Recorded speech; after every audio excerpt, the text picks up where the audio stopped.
Having escaped the city, we now find ourselves in these dark woods. Shadowy trees concealing anything just beyond the road. And, illuminated by the lights of an abandoned police cruiser, we can find our next goal. Welcome to Oddities, a show where we take a look at locations in games to find details, moments, and minutiae we just think are interesting. So grab yourself a tea or a coffee and sit back as we explore together. Today we're here in the Left 4 Dead campaign, Death Toll. Having escaped the industrial docklands, we've had to abandon our armoured truck here, a fallen tree blocking our path. The tree itself protrudes from the ground, so I wonder if it was pushed by a small landslide, perhaps caused when these cars were pushed here, or a massive horde disturbed the ground, causing it to give. I'd imagine these cars and bodies were shoved out of the way by people trying to traverse the roads, finding them blocked, just as we have. The police cruiser still has its lights going. Police vehicles are designed to keep running a long while, so it's hard to say exactly how long it's been abandoned. Perhaps the officer assisted in pushing some of the debris out of the way. Unfortunately for these drivers, all of their work was for nothing, as we come up to the bridge and find the entire thing collapsed. This person was probably surrounded by the dead, forced to plough right into this lamppost, which now illuminates some of the forest for us. Good for spotting things that might want to pounce from behind the branches. The bridge itself is cracked right in the middle. A tanker on the other side is in flames. Maybe an explosion caused the collapse, weakening the structure as people raced across. This gorge the bridge runs over looks as if it's an old riverbed, rain having carved away the rock over centuries. But with the plant life growing about, it probably remains dry most of the time, only filling in periods of heavy downpour. The ground here is discoloured slightly, probably holding a lot more moisture than the drier dirt surrounding it. Anyone escaping the zombies down here would have to watch their footing. Using an access ladder, we can reach the other side of the gorge, and just beyond, a tunnel. The road sign up here is covered in blood. Hard to say exactly how. It's not in a very accessible spot. Perhaps a zombie fell from the top of the hill, striking the sign and this traffic light on the way down. Or a tank plucked an unlucky survivor up and gave them a toss. More abandoned cars dot this dark place, and here we can find a portion of destroyed wall and roof. With this flipped car, it's pretty safe to assume a tank indeed prowls the area. It probably burst through here, giving the drivers a fright as it barreled into their vehicles. I wonder if one of the cars flew high enough to strike the roof, causing it to fall away.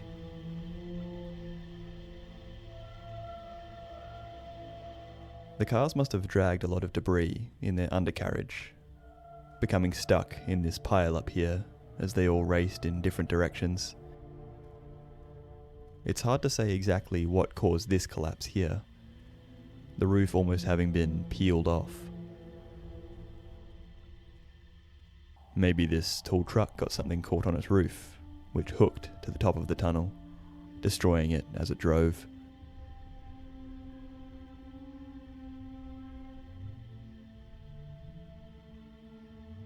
Below, we can find this area, which looks like it may have managed the ventilation systems of the tunnel, pumping out the exhaust and keeping drivers alive. Being a popular campsite, I'm sure there was frequent traffic in better days. This maintenance stairway leads us back out into the forest, a large building looming over us as we make our way through.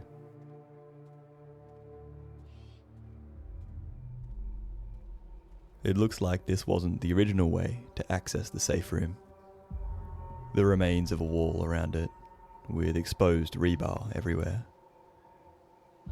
Instead, we're likely entering through the back door, which once led around here and up these stairs. These closed doors likely opening to somewhere safer, or at least higher ground. Inside are these waterworks, old drainage systems that keep the roadways dry and flooding at a minimum. They look fairly old. Even before the outbreak, I'm not sure this place was in very good condition. Pipes are filled with tons of packed dirt, and some have corroded completely. In this central chamber, we can peer upwards to see the cloudy sky above. Droplets of water fall absently around, and it looks like someone may have held out here for a while, stockpiling some ammo and weapons as they prepared their next move. It's not the safest place, with entryways and exits around every corner, allowing the infected to come from any direction.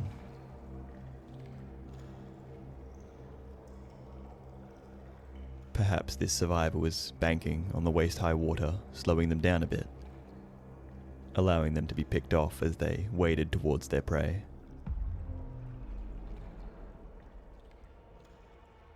We can find this next chamber filled with water, and these floodgates that double as a walkway.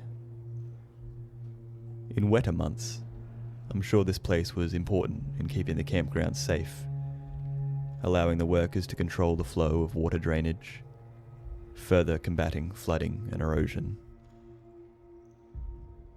With us needing to lower the gates in order to cross, I wonder how long it will be until this place fills to capacity. Hopefully, no one is in the immediate area, should these gates fail one day. Coming up from the waterworks and into a maintenance building, we can find this stairway having fallen away. Both flights have fallen, now leading us to use them as more of a ladder. Maybe a large horde made their way up here in pursuit of a survivor, causing the landing to collapse. Or perhaps one of the larger infected tried to make use of the stairs. Or it may have been intentional. A survivor destroying the staircase in an attempt to slow down their pursuers. It looks like this building housed all kinds of materials, tools, and supplies to keep the waterworks running smoothly. Spare parts for drainage systems, oil to lubricate moving parts, or hand tools to get the job done. Looping around to the front of the building reveals a car park for the workers. Most of the spots are empty, so it looks like a lot of them fled upon news of the outbreak.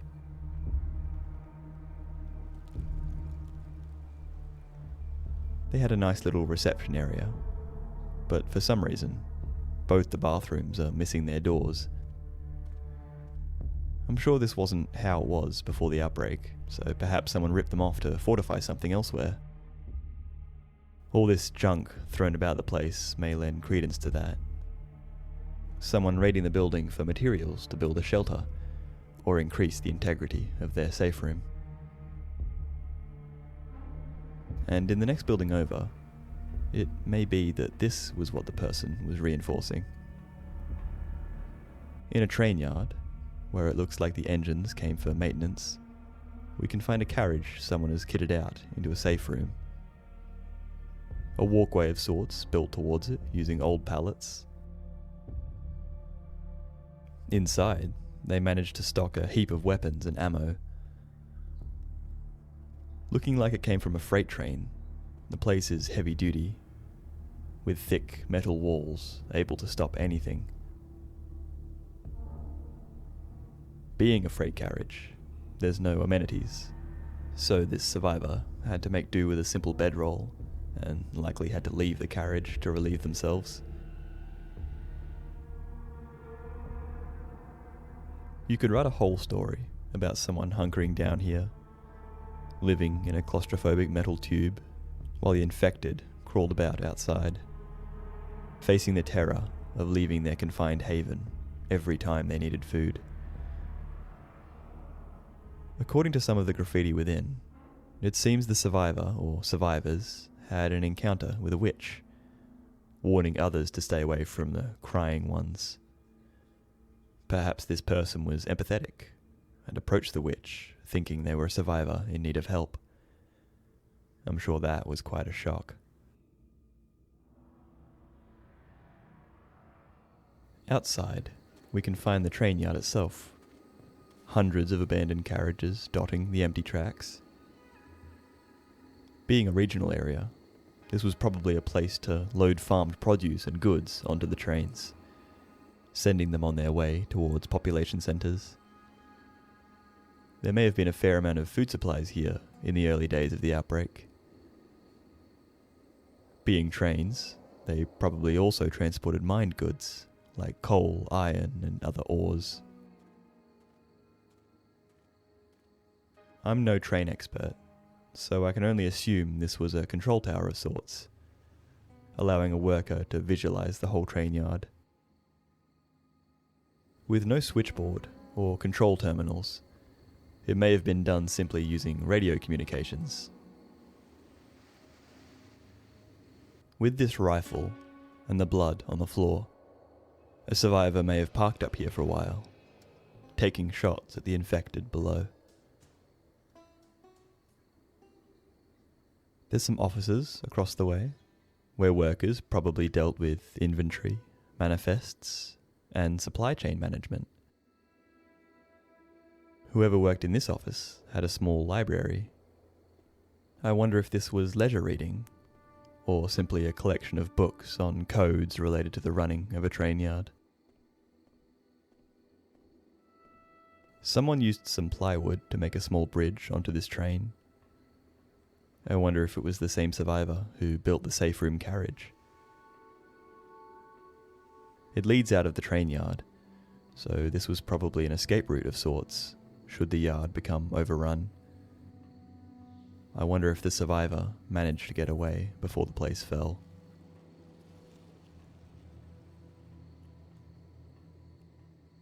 And now we're back on smooth tarmac. I wonder if this was the same road we would have been taking, had the tree not fallen in our way, or the bridge not collapsed. In the distance, we can see the silhouette of a burning bus. And getting closer, it looks like it belonged to the local church. Perhaps driving around on a Sunday morning, collecting all the members who were unable to get themselves there. Probably the elderly congregants who may have struggled to drive. It hasn't ended well for whomever was driving. Perhaps this body here, who looks like they gave one last stand before falling to the horde. I wonder if this was a churchgoer, or simply a desperate survivor who stole the bus from the parking lot. They may have clipped this barrier down the road, causing them to spin out and collide with the tree.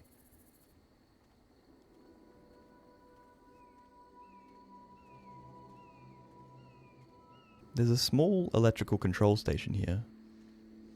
It looks like someone hunkered down, sitting on this chair with a weapon in hand as they watch the door, neglecting to consider the window behind them. Maybe a smoker managed to nab them from within, dragging them out into the woods. There's a farmhouse down the road. A truck is jackknifed here, blocking the path once more. It looks like this driver may not have seen it in time, desperately braking and turning off to the side. The house is completely smashed in, windows shattered and doors splintered. And it mustn't have been that long ago, considering the fireplace is still burning nicely. Perhaps the driver's accident just outside alerted the horde, causing them to overrun the house. Bad luck.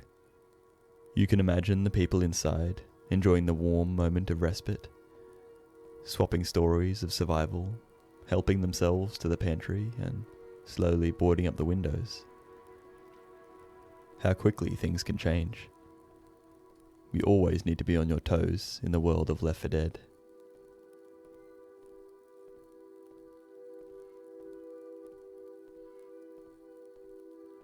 Leaving the sad scene behind, we can finally arrive in Riverside. Or we could, if there wasn't this giant roadblock blocking our path. It looks as if the military have blockaded the town, floodlights peering down the road for any sign of the infected. Luckily, the church is still accessible.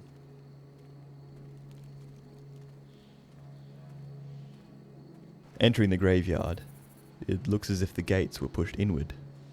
The infected, or desperate survivors.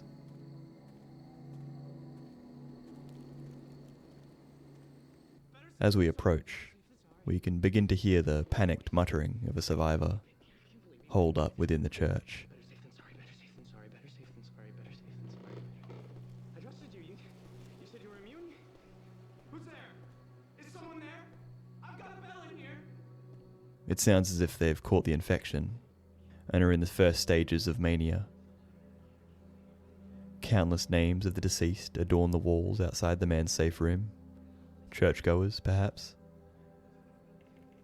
With the sandbags and floodlights, it was probably the military who reinforced the church. They, and anyone who had come to pray, likely perishing as this raving man locked the doors. He had barricaded himself in pretty well. Plenty of furniture preventing entry. Though it looks like he was trapped in more ways than one. Stuck in a prison of his own mind. Driven mad by the infection, and his guilt of the horrible deeds he committed. A desperate man, condemning others for the chance to save himself.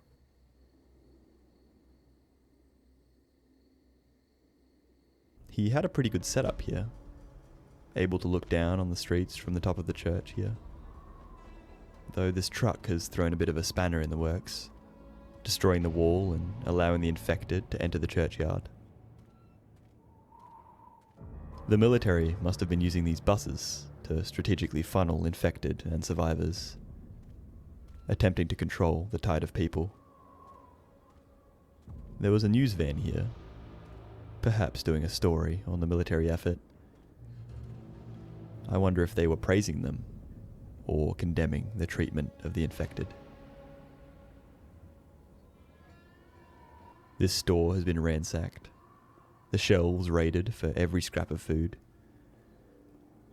With this lantern here, it looks like someone has been in recently, trying to scrounge up whatever remained. And someone else made their last stand in this office, fending off the infected as they piled into the shop, eventually knocking the door off its hinges. We can enter this florist, which looks like it's seen better days. Some survivors were holed up in here, using these bedrolls, a makeshift toilet, and perhaps feeding themselves with this dog food. Maybe that's all that was left available in the store.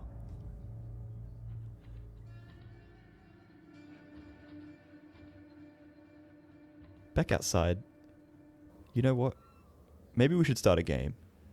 Take a drink every time there's a jackknife truck. This must have been the main street, with shops and bars and a theatre. The military have dozed a bunch of debris, barbed wire, and cars to create this huge roadblock.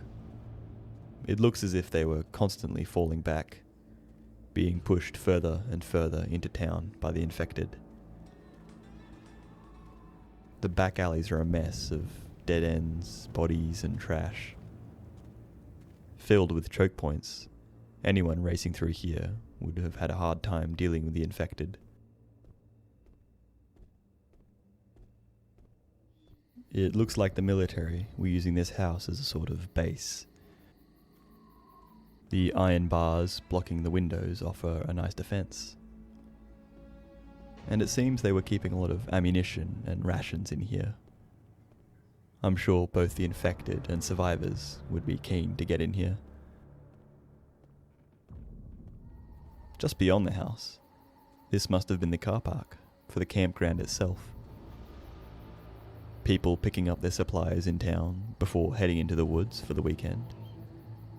A ranger may have sat in this hut here, checking gear, permits, or accepting pay for parking. The campground is quite nice, with this lovely communal shelter to share a meal in. Perhaps scout groups would utilize it during excursions.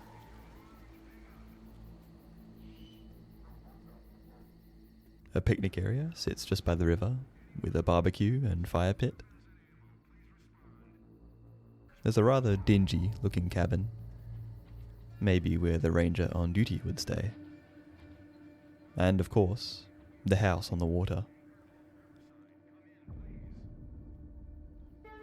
Across the river, we can see the city burning in the distance, now home to thousands of infected.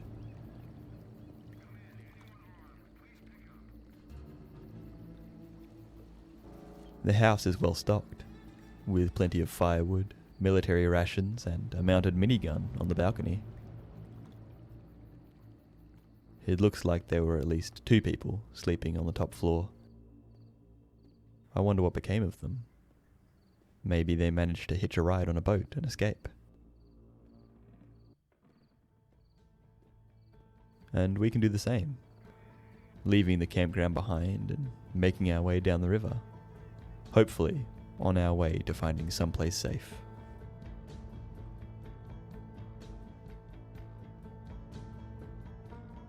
And that's Death Toll.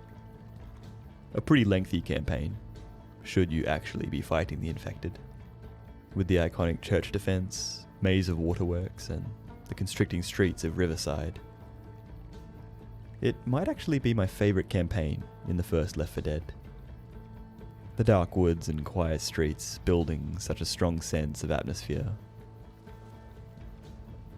Thanks for watching. As always, if there's any games, moments, or details you'd like us to take a look at, let us know in the comments. Shout out to our members: Thane Krios 8, Anna A2640, Najkula, Renee, Patrick Connaughton 4171, Speed of the Earth, and Nathan Armstrong 6085. Thank you all so much for your support. It really means a lot. Stay tuned for more oddities, odysseys, observations, open roads, opinions, and live streams. And we'll see you in the next one. Cheers.